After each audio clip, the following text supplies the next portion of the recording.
Okay, so let's talk a little bit more about target investment markets. One of our first real estate investments was with some friends in New York. They had recently started a property management and rehab company. And through them, we found a small multi-unit property. We bought the property, they did some small repairs, and rented it out for us. Well, our friend's new company grew fairly big and quickly, and they began having difficulties on the property management side. So it soon became our problem, a very challenging problem because we live in Denver, halfway across the country. When you buy a property, think long and hard about where it is. Is it somewhere you would gladly visit? Do you play golf? Maybe a property in Phoenix or Scottsdale wouldn't be a stretch for you. Out of state might work for some quick flips as long as you have a good team on the ground. But what if you plan to buy and hold? Are you willing to spend the next 20 or 30 years traveling to your property? Real estate investing is a sub-market specific game, and you must do your homework. As you begin evaluating potential markets, use this chart as a reference. A superb market will include all of the points on the chart.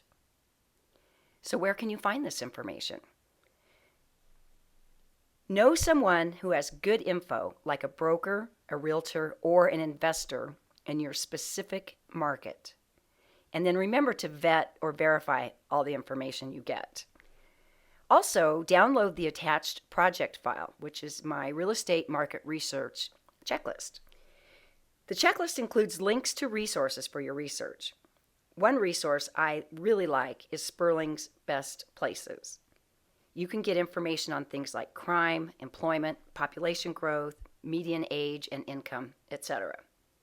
And some of that information is available at the Census Bureau. And here's a few other thoughts on markets. You'll find as you investigate markets that one block can differ from the next. Markets are that specific. There are two approaches to investing. You can have multiple strategies in a single market. So for example, you buy and hold, flip, and convert different properties depending on market cycles, but all in the same local market. Or you can have a single strategy in multiple markets, like apartment acquisitions across several markets. This strategy requires the wherewithal to travel and a solid team on the ground, like an experienced property manager that really knows the market. Okay, here's your homework assignment for this session. You should have a lot of fun with this, especially because you've already been out driving around and looking at markets, right? You have been doing that, correct? Now let's dig a little deeper into those markets. As I mentioned, download the attached checklist for researching real estate markets. Pick 5 markets and start researching. It really is that easy.